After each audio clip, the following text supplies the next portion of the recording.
La journée où je suis sortie de ma tête.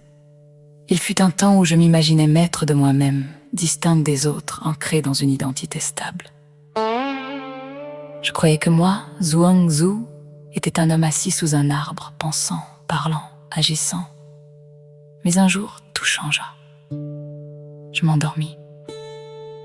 Et dans mon sommeil, je devins un papillon, léger, voltigeant, joyeux, sans souci ni mémoire d'homme. Je virevoltais parmi les fleurs, porté par le vent, sans effort, sans pensée. J'étais ce papillon, pleinement, absolument. Puis, je m'éveillais. Allongé, les yeux ouverts vers le ciel, je me demandais, qui suis-je maintenant?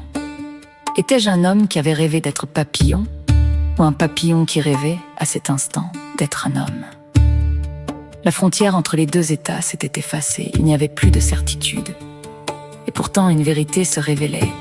L'identité n'est pas fixe, elle est flux, elle est transformation. Le sage stoïcien comprendrait cela.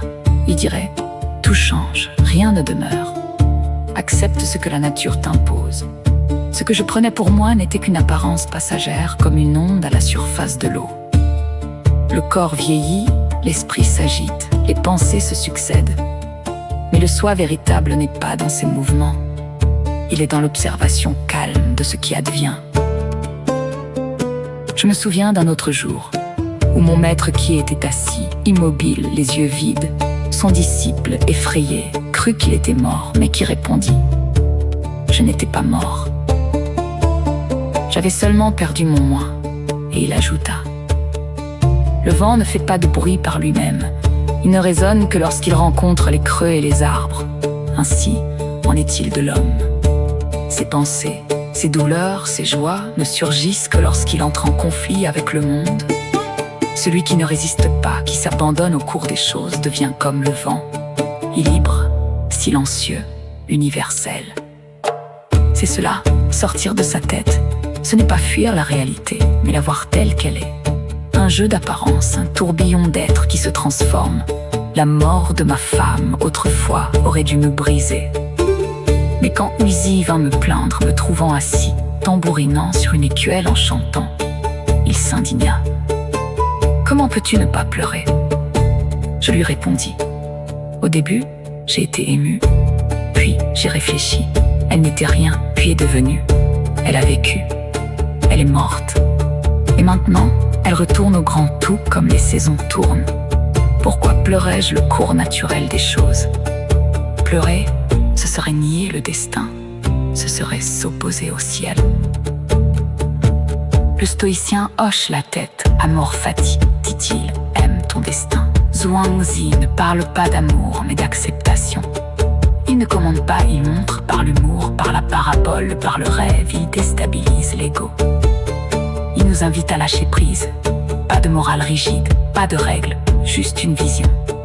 Tout éteint le vivant et le mort, le haut et le bas, le bien et le mal. Distinction humaine. La nature ne connaît que le devenir.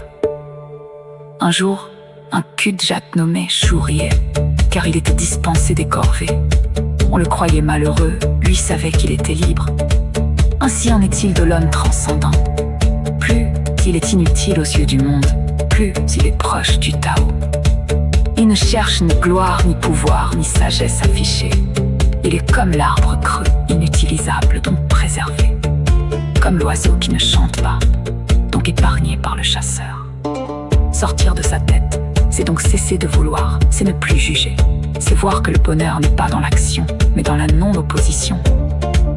Le vent souffle, laisse-le souffler. La mort vient, accueille-la.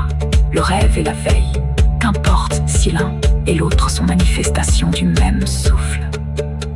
Et si, en ce moment même, je ne suis qu'un papillon endormi, rêvant d'être un homme, quelle importance! Le rêve, lui aussi, fait partie du tout.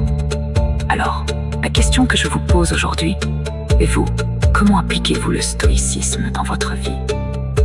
Dites-le moi en commentaire.